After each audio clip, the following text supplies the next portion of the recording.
स्वयं स्वभावाप्तिर्प्रभावे कृष्णविकर्मणा तस्मै संज्ञानिरूपाय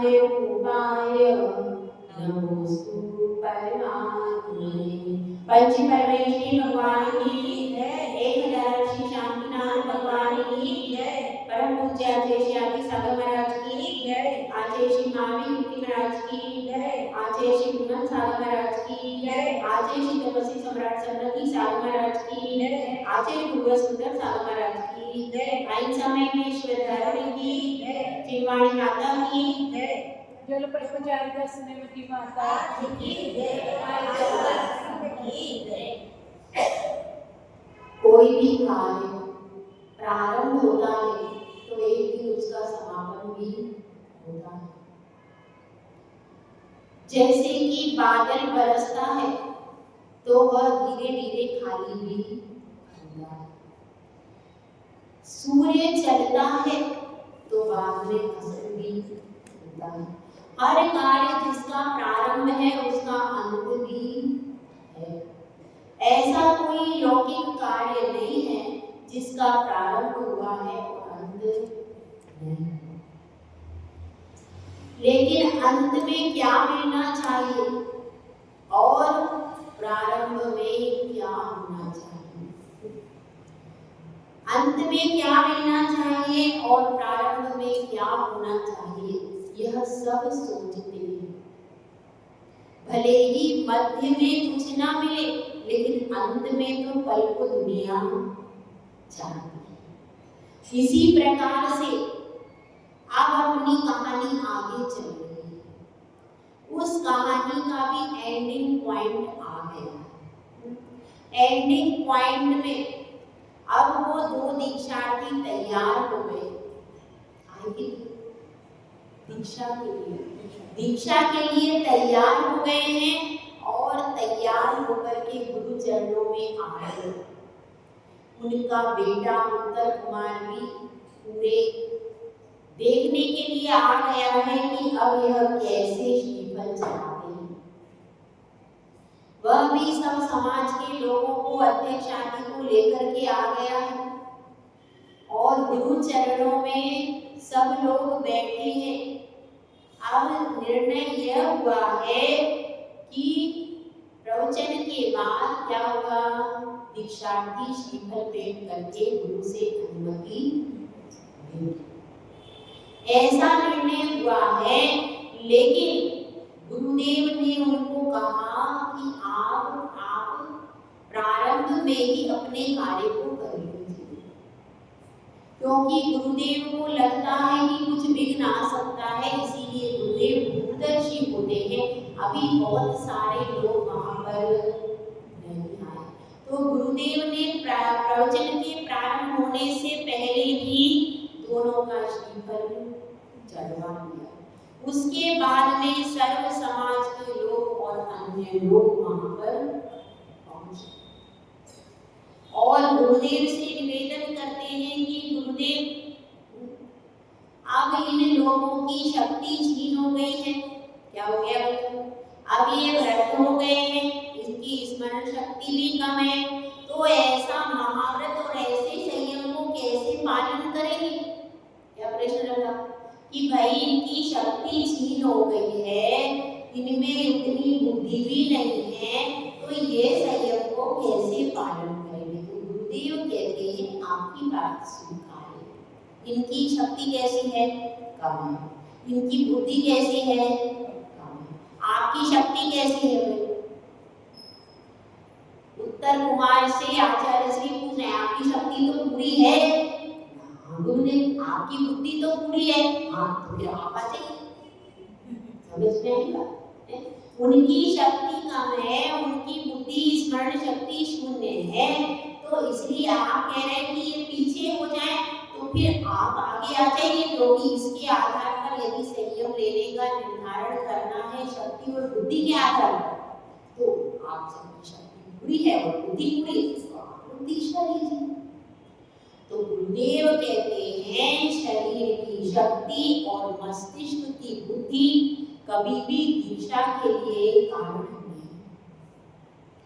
दीक्षा के लिए आत्मा की शक्ति चाहिए और आत्मा के प्रति रुचि चाहिए। क्या चाहिए? आत्मा की शक्ति चाहिए। जिसका आत्मबल मजबूत है वह दुबला पतला होने के बाद भी उपवास कर लेता है, और जिसका आत्मबल कमजोर है वो मोटा होने के बाद भी उपवास नहीं कर पाता। उसके शरीर में कोई रोग भी नहीं है, अच्छा स्वस्थ है, लेकिन आत्मबल कमजोर है, वह उपवास नहीं कर पाएगा। जबकि उसका शरीर वीक है, रोगों का घर है, उसके बाद भी उसका आत्मबल इतना मजबूत है कि वो उपवास आदि तपस्या आराम से कर लेता। तो तपस्या जब होती है तो शरीर के बल पर नहीं होती, आत्मा के बल पर होती है। और बुद्धि का तो ऐसा है, मस्तक के आधार पर कभी भी दीक्षा नहीं होती। दीक्षा काहे पर होती है?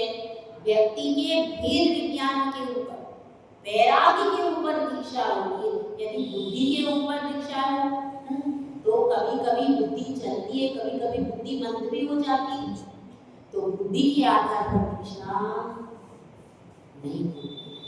जब यह बात होती और अध्यक्ष जी भी आकर के कहते हैं कि गुरुदेव भले ही इन लोगों ने श्रीफल चढ़ा दिया है, लेकिन ये अभी कच्चे खड़े दोनों प्रश्न कुमार, क्योंकि इन्होंने पूरे जीवन काल में कभी मंदिर का मुंह भी नहीं देखा, कभी पूजन नहीं किया, कभी धर्म कार्य में सभा में नहीं आते थे, तो इनको कोई ज्ञान आदि नहीं है, तो इसलिए इनको तुरंत दीक्षा मत दीजिएगा। गुरुदेव उत्तर देते हैं, मैं 2 महीने से परीक्षा कर रहा हूँ। 2 महीने से, कितना महीने हो गए भाई? 2 महीने से मैं परीक्षा कर रहा हूँ इन लोगों की। जब से ये प्रश्न कुमार यहाँ आए हैं तभी से मैं परीक्षा करने को तैयार हूँ, और मैंने हर प्रकार से देख लिया है, समझ लिया। क्योंकि ये जरूरी नहीं है कि कोई आए और आने के बाद गुरु की परीक्षा पर्याप्त है। गुरु अपनी दृष्टि से, अपने ज्ञान से जो परीक्षा लेता है वह पर्याप्त है। वह कब उसको दीक्षा देनी है, कब नहीं देनी, यह सब निर्णय किसका है? गुरु का। यह निर्णय गुरु का है। आप लोग केवल उन्हीं प्रश्न कुमार को जानते हो जो आपके नगर में रहते थे। ये अब बदले हुए प्रश्न कुमार हैं। आप स्वयं एक दिन रुकिए और इनकी प्रवृत्ति का निरीक्षण कर लीजिए। तो इस प्रकार से वे सबको संतुष्ट करते हैं। सब लोग हाथ जोड़ करके वहीं पर बैठ जाते हैं और प्रश्न कुमार अब अपने प्रश्न को रखते हैं। देव से कहते हैं कि गुरुदेव, इतना सब आपने पूरा ग्रंथ भी कहा और उसमें सार संक्षेप भी बता दिया, लेकिन इस ग्रंथ का नाम कहीं पर भी नहीं आया। और इस ग्रंथ का फल क्या है? इस ग्रंथ को पढ़ने से क्या मिलेगा? क्या हमको ग्रहण करना चाहिए? वैसे तो सब ग्राह्य है, लेकिन 2 शब्दों में आपने सार संक्षेप बता दिया। इसी प्रकार से ग्रहण क्या करना है? भेद विज्ञान तो कर लिया, लेकिन भेद विज्ञान के बाद भी कौन सी मुख्य चीज है जिसको हमको आधार बनाना है? तो वह आधारशिला क्या है उसे बता दीजिए। तो गुरुदेव अंतिम उपसंहार के माध्यम से एक सुंदर श्लोक की रचना करते हैं। ये बसंत तिल का इष्टोपदेश मिति सम्यक वीत्यधीमा मानापमान समतां स्वमतां वितन्य मुक्ताग्रहो विनिवसन् सजिनेव नेवा मुक्ति श्रियं निरुपमम् उपयाति भव्यः। इसमें ग्रंथ का नाम आया, अभी तक ग्रंथ का नाम नहीं आया, इसीलिए मैंने आप लोगों से एक बात कही थी। आरती है, चालीसा है और भजन है, इनमें ग्रंथकर्ता के नाम एंड में होते हैं। उन नामों को मत हटाइए। महावीर भगवान की भी आज सुबह आरती खुली, उसमें लास्ट में है हरि प्रसाद चरणों में आनंद बोध है। तो क्या कर दिया, हम सब सेवक चरणों।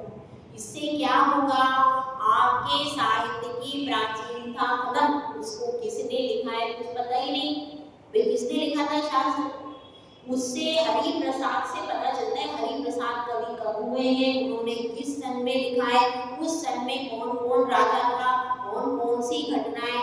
इसलिए इसी प्रकार से यदि हम इसमें से इष्टोपदेश नाम हटा दें, क्या पता चलेगा, पता चलेगा नहीं। ग्रंथ का नाम और ग्रंथकर्ता का नाम, चाहे वो चालीसा हो, चाहे वो आरती हो, चाहे वह भजन हो। पंकज व्याकुल भया दर्शन बिन ये जिया लगे हारा। पहले तो पंकज व्याकुल भया तब उसने लिखा, तो कम से कम आपको व्याकुल होना है तो एक लाइन और जोड़ दीजिए, सेवक व्याकुल है, लेकिन पंकज व्याकुल भया जरूर बोलना। यदि अपन उसका लोप कर देते हैं तो आगे हमारा ग्रंथ किसने लिखा अता पता ही नहीं पड़ेगा, और कोई भी इसको चुरा करके अपना लेगा। आपको आपके पास क्या प्रमाण है कि आपके शास्त्र में किसने लिखा था, आपको कुछ, आपको कुछ सेवक लिखा, सेवक कौन होगा। इसलिए अपने ग्रंथ को, उसमें जो नाम मिलता है, जो कर्ता का नाम मिलता है, वो संभाल के रखें ताकि अपने ग्रंथ सुरक्षित। ठीक है, अब इसमें बताया गया है इष्टोपदेश मिति सम्य धीमान। धीमान मतलब कौन, बुद्धिमान। बुद्धिमान कौन होता है, जो हेय और उपादेय इन दोनों की बुद्धि रखता है। उसको ये पता है ग्रहण करने योग्य क्या है और छोड़ने योग्य। 7 तत्वों में मेरे लिए हेय ज्ञेय उपादेय क्या है, यह कौन जानता है, हाँ। 7 तत्वों में क्या क्या जानता है, हेय कितने हैं, ज्ञेय कितने हैं और उपादेय भूत कितने। उसकी जो बुद्धि रखता है वह कौन है, वह बुद्धिमान नहीं है जो बहुत ज्यादा पैसा कमा लेता है या फिर बड़ी बड़ी सर्विस कर लेता है। यहाँ पर तो बुद्धिमान सम्यक दर्शन के क्षेत्र में, सम्यक शतान के क्षेत्र में बुद्धिमान कौन होगा, जो 7 तत्वों में ये उपादेय बुद्धि को करता है, जो जानता है कि शरीर हेय है और आत्मा उपादेय। ये तो 7 तत्व है। तो शरीर क्या है, शरीर है छोड़ने योग्य है, शरीर के विचार, शरीर का चिंतन छोड़ने योग्य और आत्मा का चिंतन ग्रहण करने योग्य, तो उसको क्या कहते हैं, बुद्धिमान। तो अब इसमें बताया है जो बुद्धिमान व्यक्ति है, यानी आचार्य परमेश्वरी ने बुद्धिमान व्यक्तियों के लिए लिखा है शास्त्र। क्यों, प्रश्न होता है, क्योंकि बुद्धिमान व्यक्ति ही उसमें से रत्न निकाल सकता है। जो हंस होगा वही मोती चुनेगा, कुत्ते को रखोगे तो वो थोड़ी मोती चुनेगा। हंस होता है उसी में इतनी अकल होती है कि मोती कौन सा है और पत्थर कौन सा है, वही चुनता है मोती। बाकी आप कौवे को बिठा दोगे तो होंगे। इसीलिए आचार्य परमेश्वरी ने बुद्धिमान व्यक्तियों के लिए, जो कि भेद विज्ञान वाले हैं, जो सच्ची श्रद्धा वाले, वो इस ग्रंथ को पढ़ करके अपना कल्याण कर सकते, दूसरे नहीं कर पाएंगे। इसीलिए कहा है सम्यक गतित्य बुद्धिमान, बुद्धिमान पुरुष इस इष्टोपदेश को, इष्ट उपदेश किसके लिए, परमात्मा बनने के लिए, मोक्ष के लिए इष्ट उपदेश है। तो इस उपदेश को सम्यक गतित्य मतलब सम्यक रूप से अध्ययन करके, मतलब सम्यक दर्शन पूर्वक अध्ययन करके। मिथ्या दर्शन पूर्वक अगर अध्ययन कर लेंगे तो क्या कुछ आसान होगा, कुछ फल मिलेगा। सम्यक दर्शन पूर्वक अध्ययन करके क्या करते हैं, मानापमान समताम स्वमता वितन्य। मान और अपमान में, और फिर लिखा है मान और अपमान में समता को क्या करते हैं, स्वमता वितन्य। अपने ज्ञान, अब जब उसने इष्टोपदेश का अध्ययन कर लिया तो उसके अंदर ज्ञान आया कि नहीं आया। और क्या लिखा है, भव्य, और वह भव्य भी होना चाहिए। दो विशेषण यहाँ पर दिए हैं, जो भी अध्ययन करे कैसा होना चाहिए, तीन विशेषण। पहला क्या है, बुद्धिमान, ठीक है। दूसरा विशेषण है सम्यक दर्शन वाला हो, मिथ्या दर्शन वाला नहीं करेगा, अध्ययन करके कुछ निकाल नहीं पाएगा। तो सम्यक दर्शन पूर्वक अध्ययन करे, बुद्धिमान अध्ययन करे, और क्या करे, भव्य हो। अगर अभव्य अध्ययन कर लेगा तो अभव्य तो कभी मोक्ष जाएगा ही नहीं, तो उसके अध्ययन से कुछ फल मिलेगा क्या उसको फल मिलने वाला नहीं। इसीलिए तीन विशेषण होना चाहिए। तो अपन भी इसको समझ ले कि अपने अंदर बुद्धिमानता है कि नहीं, सम्यक दर्शन है कि नहीं, और तीसरी चीज क्या है, अभव्य है कि।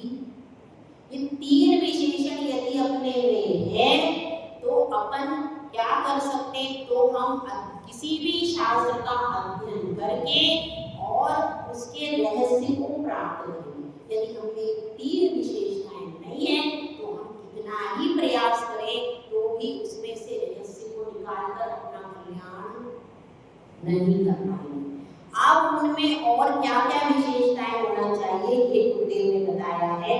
इसको अध्ययन करने का फल क्या है, मानापमान समता समताम स्वमता। स्वमता मतलब अपने, अब उसके अंदर ज्ञान हो गया। स्वमता मतलब अपने मत में, जिन मत का उसको ज्ञान हो गया कि नहीं। स्वमत कौन सा होता है, जिन मत। तो जिन मत का उसको पूरा ज्ञान हो गया। अब ज्ञान से वितन्य, फैलाकर, क्या फैलाकर, समता को फैलाकर, समताम वितन्य, समता को फैलाकर। और समता किसमें रखनी है, मान और अपमान दोनों में समता।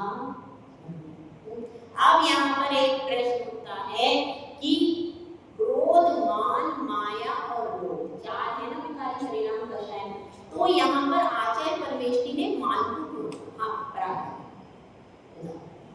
चार होते क्रोध, मान, माया, लोभ। तो यहाँ पर मानादि कर देते तो भी अपन चार को रख लेते, यहाँ पर अकेले मान को क्यों। आप बताओ। मान होने से ही ये तीनों का शायद सही है, बिल्कुल सही जवाब है। मुख्य तो मान ही है, जिसको मान नहीं है उसको तीनों हो ही नहीं सकते। जब हमें लगता है कि हमारा किसी ने अपमान कर दिया तो फिर हमारा मान कषाय बढ़ती है तो अपन क्रोध करते हैं, ठीक है। उसके बाद मायाचारी भी क्यों करते हैं, मैं बड़ा दिखूं, मैं अच्छा दिखूं, मैं खूबसूरत दिखूं, मुझमें ये है, मुझमें वो। मान कषाय अंदर रहती है और बाहर अपन मायाचारी करके क्या करते हैं, मेकअप करते हैं, मैं सुंदर दिखूं। मेकअप कोई कर रहा है, क्यों कर रहा है, मैं सुंदर, ये क्या है, मान है, माने की नहीं। अब मायाचारी का जो उसका ओरिजिनल फेस है उसके ऊपर होता रहा है, तो ये क्या मायाचारी तो है। और हम अपनी बात को कहने के लिए अच्छी सच्ची बात होगी, कोई गलती हमसे हो गई, अब अपन उसमें मायाचारी करके छिपा, अरे नहीं ऐसा नहीं है, वो ऐसे कर दिया वैसे कर दिया। क्यों, क्योंकि अगर मेरी गलती प्रकट हो जाएगी तो लोग मुझे इस दृष्टि से देखेंगे भाई इसको तो कुछ आता नहीं।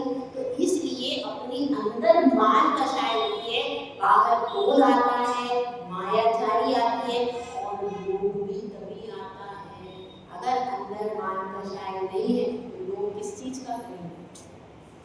लोभ का मुख्य कारण तो यही है ना भाई कि मुझे धन संपत्ति होगी तो उससे मैं बड़ा धनवान दिखूंगा, मैं धनवान बनूंगा, मैं रूपवान बनूंगा, यह सब उसको लोभ है। लोभ भी तभी होता है जब मान, यदि एक मान खत्म हो जाए तो ये तीनों कुछ नहीं कर सकते, कुछ नहीं करो। मान के कारण ही ये तीनों बलवान हो जाते हैं। ठीक है, तो इसलिए गुरुदेव ने यहाँ पर क्या कहा है, मान और अपमान उसमें समता, सबसे बड़ी चीज क्या है, समता। इस संबंध में नियम सार में एक गाथा आती है, किम काहति वनवासो काय किलेसो विचित्र उपवासो अध्ययन मोड़ पहुति समता रैदस समरस। क्या मतलब इसका, किम काहति वनवास, अगर कोई श्रमण है और वह वनवास करता है, जंगल में रहता है, किसी से बोलता नहीं है, तो वनवास, लेकिन समता धारण नहीं करता, तो उसका वनवास सार्थक नहीं। काय क्लेश मतलब शरीर को कष्ट देने वाली अनेक प्रकार की तपस्या कर रहा है, लेकिन आपने जरा सा बोल दिया तुरंत उठ के खड़ा हो। तो किम काहति वनवासो काय क्लेशो, शरीर को भी कष्ट देने वाले कार्य कर रहा है, अपन भी करते, कभी कभी परिभ्रमण में उपवास करते, लेकिन एकदम गुस्सा आ जाता है।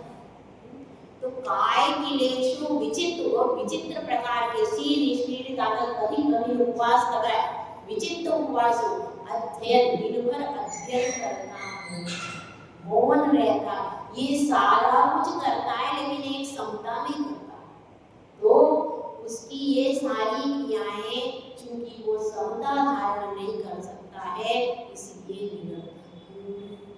और समता के साथ ये सुनने में सुहानी जैसी मूल क्या है, मूल है समता। इसीलिए साधु को 3 टाइम सामायिक बताइए, सामायिक उसका मूल क्या है, षट आवश्यक कर्तव्य में से एक कर्तव्य है सामायिक। इसलिए इसमें कहा गया है कि सबसे प्रमुख है समता, माना पमान समताम स्वमता विनय मुक्ताग्रहो विनिवसन सजने बने। और वह मुक्ताग्रह मतलब आग्रह को छोड़ दे, आग्रह को छोड़ता हुआ कहाँ रहे, विनिवसन, कहाँ रहता है, चाहे तो पब्लिक में रहे, चाहे जंगल में रहे, क्योंकि उसमें आग्रह नहीं। आग्रह मतलब, आग्रह का अर्थ होता है हठवाद, मुझे ऐसा ही करना है, ये काम मेरा होना चाहिए, ऐसे ही होना चाहिए, ऐसे सब आग्रहों को लेकर के यदि होते हैं तो कार्य की सिद्धि कभी भी नहीं। इसीलिए हठाग्रह कैसा होता है, त्याज्य होते हैं ना हठाग्रह। हठाग्रह वाले होते हैं, कोई भाई अपन कितना ही समझाओ तो भी कुछ लोग बच्चे ऐसे हट लेकर बैठ जाते मानते, तो हठाग्रह वाला व्यक्ति मोक्ष मार्ग में चल नहीं सकता, क्योंकि यहाँ पर तो स्याद्वाद है, सबकी बातों को एक्सेप्ट करके चलना है। यहाँ पर हठाग्रह वाला व्यक्ति नहीं हो सकता, तो वो क्या करता है, मुक्ति श्रियम, मुक्ति रूपी लक्ष्मी को निरूपमा, और क्या करता है, उपयाति यानी प्राप्त करता है, भव्य जीव उस मुक्ति रूपी सुंदरी को, लक्ष्मी को प्राप्त करने वाला होगा। एक बार संक्षेप में इसको समझ लेते हैं। इष्टोपदेश, जो बुद्धिमान व्यक्ति इष्टोपदेश इस ग्रंथ का सम्यक रूप से अध्ययन करके मान और अपमान में अपने ज्ञान से, अपने मन से समता को फैला करके मुक्ताग्रह, आग्रह से रहित होता हुआ वन में या सजन में, जल के बीच में रहे, कहीं भी रहे, वह मुक्ति रूपी सुंदरी को, मुक्ति रूपी लक्ष्मी को प्राप्त करता है। अनुपम, निरुपम मतलब अनुपम मुक्ति सुंदरी को प्राप्त करने वाला भव्य जीव होता है। इस प्रकार से आपका इष्टोपदेश ग्रंथ समाप्त हो गया, समाप्ति की ओर हो गया। 25 तारीख को इसको शुरू किया था, कब किया था, 25 तारीख को इसको शुरू किया था, और आज कितनी तारीख है, 1 तारीख को इसका समापन हो गया। ठीक है, अब बहुत कुछ हमारा कहने में भी गुरुदेव का कुछ बात मंत्र वो भी कहने में बहुत सारी त्रुटि भी हमसे हुई है, तो हम तो गुरुदेव से क्षमा चाहते हैं। हमने जो भी कुछ कहा हो पूरी भावना के साथ ग्रंथ पढ़ा है, तो आज इस ग्रंथ की समाप्ति में भयंकर महाराज आप भी करेंगे अपना निर्विघ्न पूर्ण हो गया, कोई किसी प्रकार का विघ्न नहीं आया और ये अपना विष्णुपदेश ग्रंथ पूर्ण हो गया। और इसकी पूर्णता पर अब जो दो मुक्तिग्राही लोग हैं वे दीक्षा को धारण करके अपना आत्मध्यान कर लेंगे। जय गुरु राजा सुंदर महाराज की जय। बोलो सुंदरवती माता